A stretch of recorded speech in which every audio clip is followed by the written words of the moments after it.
All right, folks. So welcome. This is the MOOSE Year 3 question and answer session. So my name is Jen Page, and I'm the project manager for MOOSE, which is a new position this year. I've been a MOOSE team leader last year and then worked on the MOOSE project the year before that. So if you're joining us from any stage of MOOSE, I've been there with you with all of its frustrations and its wonderful pieces. We also have 3 other MOOSE team leaders on the call today. We've got Jamie Haldemeyer-Stewart and Stephanie Connors, who have been team leaders this past year.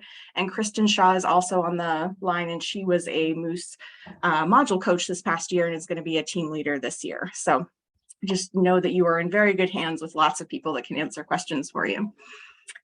Andrew Doak and Rowan Henry are not going to be able to join, and Brianne Lolar aren't joining us today, but they are also team leaders with the project. So to give you an idea of how this is all going to run, we're going to do kind of an overview introduction to MOOSE, and knowing that a lot of you are actually returning to MOOSE, we want to add a little bit of the vision of where this is going, so you don't necessarily just have to listen to the nuts and bolts of what MOOSE is since you've experienced it.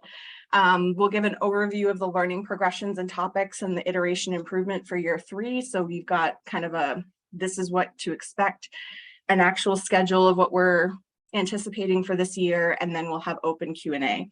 So the chat is definitely going to be able to be monitored by the other team leaders. So if you've got questions, feel free to drop them in there.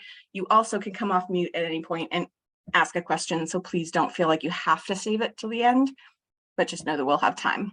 So with all of that, welcome to MOOSE. One of the things that we've done before is really focused on MOOSE being the learning modules. And what I want to emphasize is that we're really shifting towards this being a professional development opportunity for Maine educators first and foremost, that results in learning modules. And then the platform itself being kind of a comprehensive learning platform that is going to go beyond this next year of being MOOSE and really get rolled into the Department of Education as a learning platform for the department.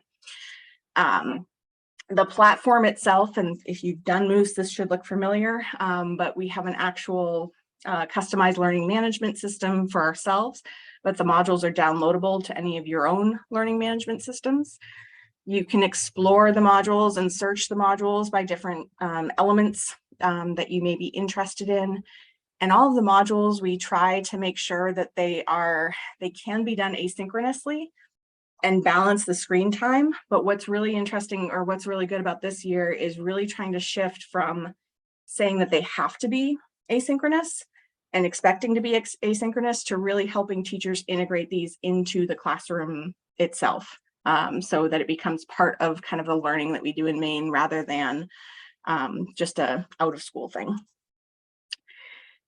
The idea, especially with the DOE shifting so much towards the interdisciplinary education, is that there are these content areas, but really they are integrated in an interdisciplinary way within project-based learning.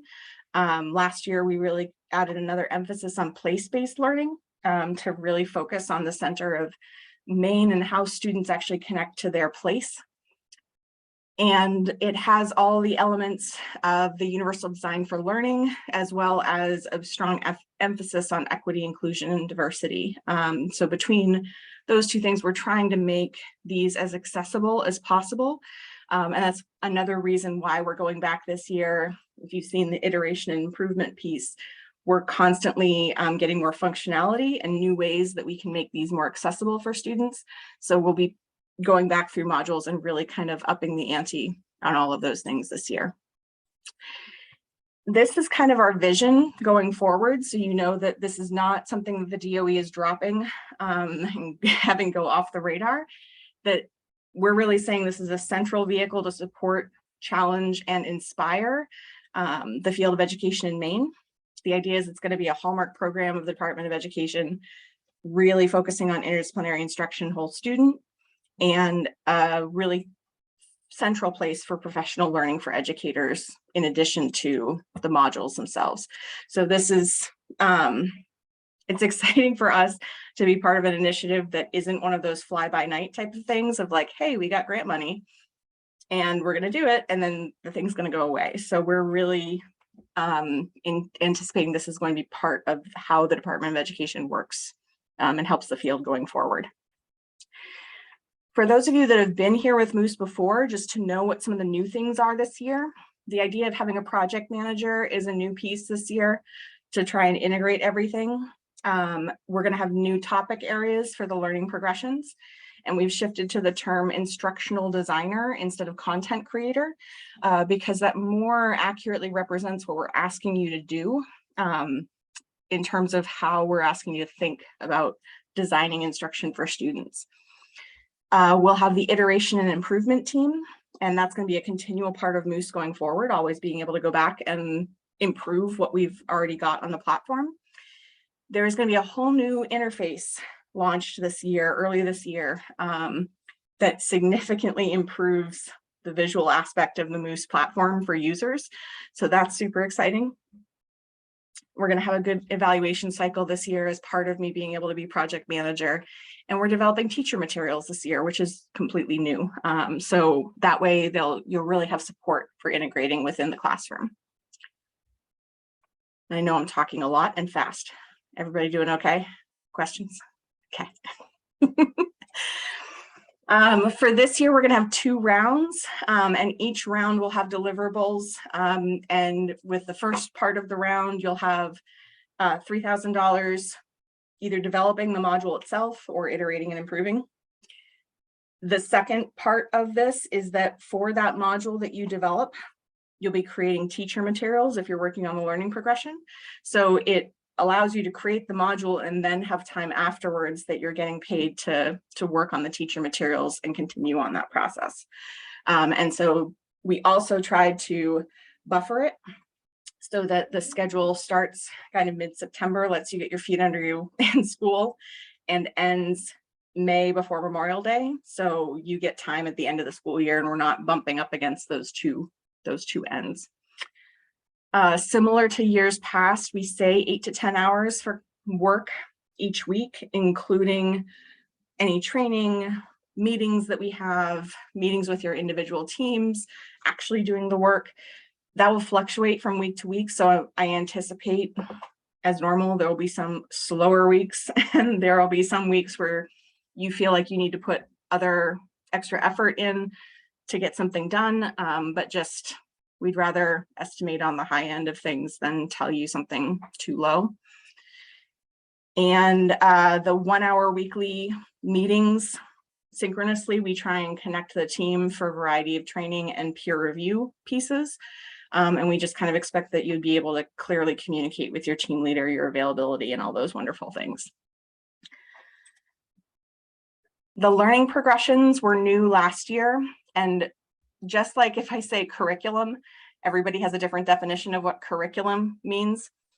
Learning progressions, similarly, it could be a very comprehensive thing, but what we are trying to do is really just sequence the learning from pre-K through 12 within these particular topic areas. If you're working on the content learning progression topics, students would be moving through incremental stages where the skills and the topic is appropriate to the grade level, and it's all within this kind of umbrella topic. So that, just so you understand that we're not trying to create the learning progression for the state of Maine in these topics, it is a learning progression within the topic. So our traditional topics are going to be applied ethics, which is going to be led by Stephanie. Data science is going to be led by Kristen, and cybersecurity led by Andrew Doak. And those ones are following kind of the cycle that I've already talked about, that we have applications due on the 26th. By the end of that week, next week, you'll get notified about your acceptance and our team placement. We'll have some asynchronous onboarding the week of September 19th and actual meetings and getting into the work. We'll start the week of September 26th, and that will continue until we get to January 13th when modules are due. And then we'll start the next cycle for teacher materials and that piece of it. So that's the normal, quote unquote, learning progressions. We also have history and culture learning progressions this year, and this is a really unique opportunity for what Moose has done so far. because we're shifting so that it's not just educators that are working on these. We really need to be working with the community members from both the Wabanaki community and the Maine's African American community to help us make sure that these progressions are done right, done well. We're not talking about creating something for people or about people without them. This is in support of some legislation that was passed, LD 1664, but it's not intended to meet all of those expectations. This is just a support piece for it. Brianne Lolar is joining us from a member of one of the Wabanaki Confederacy tribes. Rowan Henry has been doing a ton of work on the Portland African American history and culture work in the high school. So they really are going to be the ones leading those groups. And it's going to be a team of teachers and a team of community members working together. So what's interesting then about that timeline is that applications will be due and all of that sort of stuff, asynchronous onboarding, good to go. Once we get to September 26th, that community is going to come up with their own deliverables. What is actually going to be done? What are they working towards for the end of January 13th? That may be a module being done or modules being done. It also may be a different deliverable in terms of actually developing the community, having a certain level of connection between teachers and the community members, collection of material, whatever it ends up being, but it will be, the timeline will essentially be co-created by the community members and the teachers. So we're not dictating what needs to be done by a certain time. The same thing will happen in that second round. So maybe we get teacher materials out of it at the end, but whatever we're able to do, we're focusing on a really intentional collaboration rather than focusing on a deadline. So you still would be paid at those dates for being in those progressions and working on the material, even if a module doesn't come out of it. And so that's the kind of distinction we're making, that we don't want people to worry that they won't get paid, but the module just may not be there yet. Iteration and improvement is going to be run by Jamie Haldenmeyer Stewart, and we are super excited to have this. So each instructional designer that gets brought into that team will basically have a matrix of modules, and there'll be some that have low needs, low complexity. They've got links that are broken, some mechanical things that need to be done, all the way up to ones that are pedagogically like really need to get reworked. Or if we think about quarter one, year one, we didn't even have the platform really up and running when we were creating materials. So those materials aren't really designed for the platform. They are all in Google Slides, some of them 108 slides long, fantastic content, and we can do better in terms of improving it to actually put it on the platform and make it usable for students. So there'll be checkpoints, but you'll basically, as an individual creator or individual designer in that team, have a matrix of modules that you're responsible for over that time period, checkpoints to do peer reviews and work with each other. But it is a much more individualized experience than what you'd have with the learning progressions, where it's really a team experience. And we'll just be making sure that everybody kind of has the same expectations for what makes a module really successful on the platform at this point. That timeline, again, dates should look very similar, but the only difference is that you'll be working along sort of on your own pace with these kind of checkpoints so that you can do peer review with each other and get trained on different elements of the platform as they change, any of the best practices, those types of things. The last element that doesn't necessarily directly apply to you all, but at the same time could, is that you can apply to be a pilot tester for a module. You would choose what module you want to pilot test in your classroom. What we're really trying to do is actually get feedback from teachers and from students about individual modules and how we can make them better. So we would have a process for you to say which module you're doing, when you're planning on doing it, roughly how many students and grades and everything else that you're working with, and then give us a report back using a template of kind of what is the narrative of how it all went, where there are challenges, what worked, what didn't.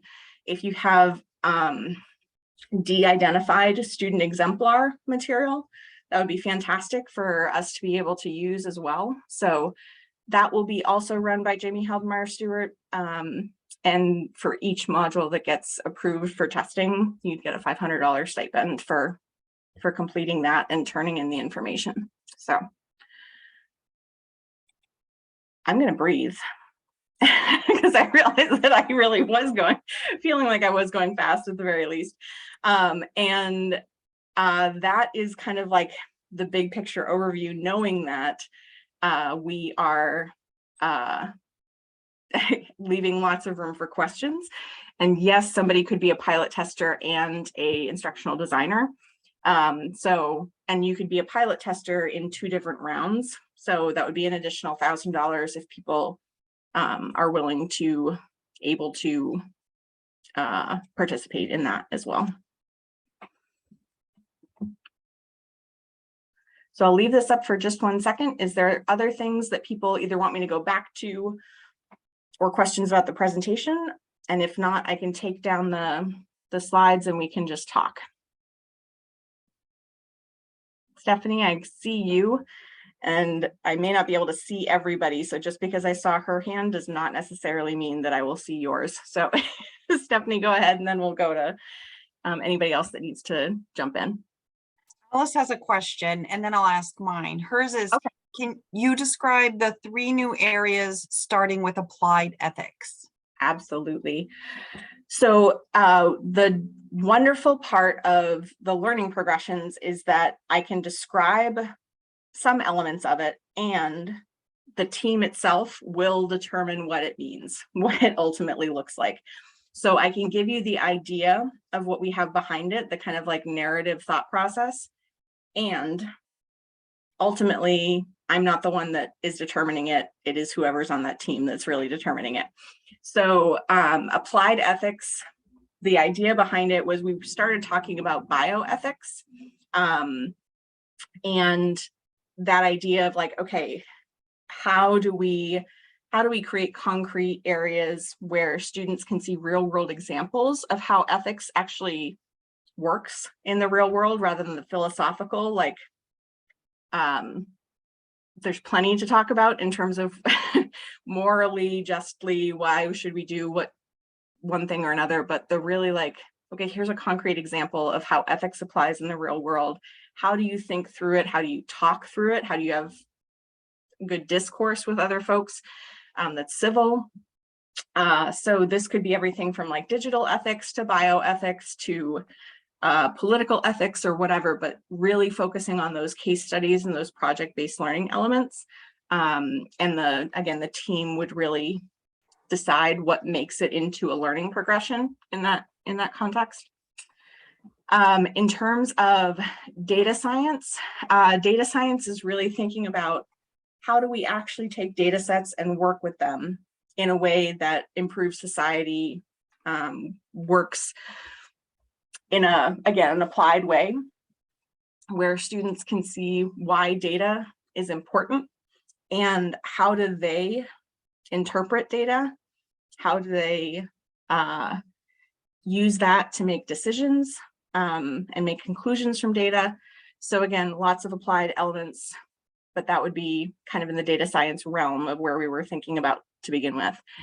And with cybersecurity, one of the things that is really clear is that that is a career pathway that is continuing to expand. And one of our digital learning specialists was really a big advocate for us having this, this pathway, especially thinking about our computer science work from these past few years, that a lot of times teachers don't actually realize a lot of the things that they're doing actually help with these computer science topics. So they're teaching computer science. The same thing with cybersecurity. When you think about pre-K and K, recognizing patterns is part of cybersecurity. Like that's an element that builds up to being able to do cybersecurity things at a higher level. So again, not necessarily saying exactly what needs to be in there, but it would be a purposeful computer science style progression of that also can bring in digital ethics and citizenship and things like that. So it'd be up to the group how that would look. All of these could have overlap. So we can have ethics and data science, we can have cybersecurity in ethics, all of the rest of it. So it doesn't have to be mutually exclusive, but that gives kind of the overview of those big picture stuff. Alice, I'm just going to pause and make sure, did that, can you give me a thumbs up if that got what you needed, or ask a question if you need me to clarify more? Yes, I just wrote in the chat. Oh. I wrote in the chat, thank you. Awesome, great. That was great. Good, good, good. And I have seen questions come in about connecting in topics or areas where there really isn't that much on the platform already, like Spanish, or we've seen other things with different world cultures and whatnot. There is no reason why those wouldn't be part of all of these progressions. And even the main African American history and culture in Wabanaki, we want these to be as accessible as possible for all students. So even though the history and culture elements for those ones clearly would be within those communities, having elements that are available in different languages and whatnot, those would also be valuable. All of these, Elaine, to address your question, they all need pre-K through 12, and all are well suited for pre-K through 12. So it would be more specific about what you're interested in. And any of us, especially I know Jamie and Stephanie are coming from primary grades, would be happy to talk to you about how those topics relate to primary grade elements. So, okay, Stephanie, I think I covered all the questions in the chat and all the rest. So what can we do for your question? I think it was just kind of a clarifying question. I was just wondering too, is it possible that someone could be a pilot tester for a module that they're currently developing? And do pilot testers, could you be a pilot tester for round 1, but not for round 2? Or you've developed a module for round 1 and you want to pilot test it for round 2 while you're working on round 2 teacher materials? Absolutely. So what will happen is that for the first round of pilot testing, it will only be open to year 1 and year 2 modules that are currently published on the platform. And so we want this is not like a beta testing where we're trying to test it before it goes out to the public. It's already out to the public. Let's see how we can make it better. We want more information about it. So first round in the kind of fall, winter, you can test year 1, year 2 modules that are already out there. If you are working on a module, as soon as we get to the halfway point where your modules are supposed to be done, we're not holding them back from the platform. Like, they will get published on the platform at that point. We can always go back and update them based on feedback that we're getting. So at that point, as soon as they're published on the platform, the second round of pilot testing, year 3 ones are open for piloting. So you technically could create a module in the first round that, as you are creating teacher material for it in the second part of the year, you're also piloting it in your classroom so that you can improve it as you go along. So there's nothing to say that those things can't happen. The only requirement is that the module is publicly available for the pilot testing to happen.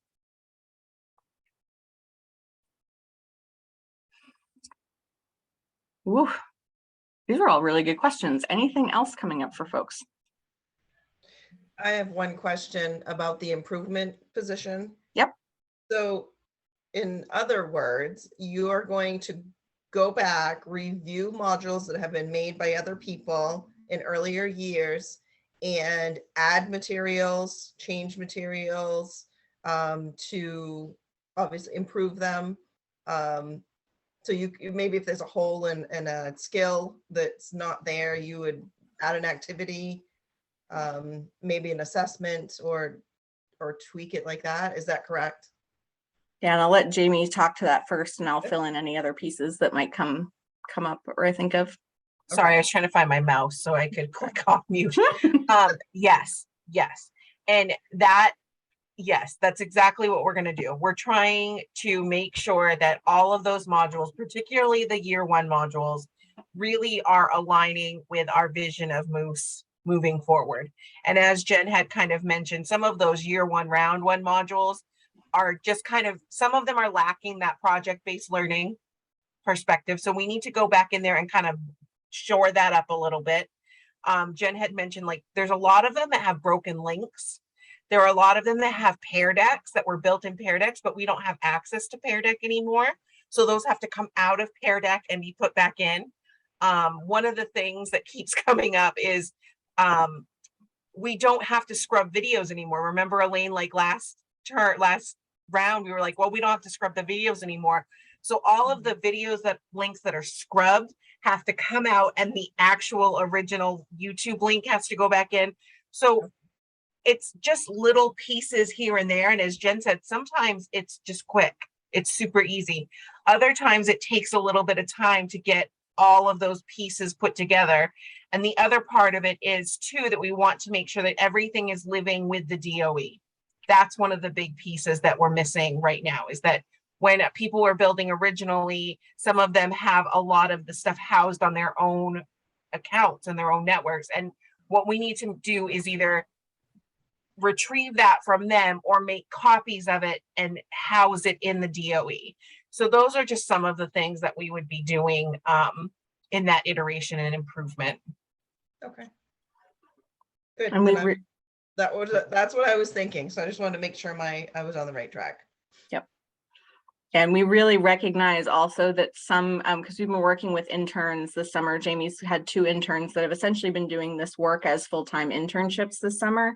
And the recognition of the variety of tasks that we want to make sure people have is really important, because clearly we have those mechanical things like links and files and all the rest of it, and copyright, and those things can get a little mind numbing if you're just doing all the little simple things the entire time. So the adapting things for project-based learning, importing things into the platform now that we have like the H5P tools. People tried to do things that were H5P like in previous years that actually would do better within one of those tools. So there's some of those kind of pedagogically things that can be created and allow for creative work by those iteration and improvement folks. Other questions?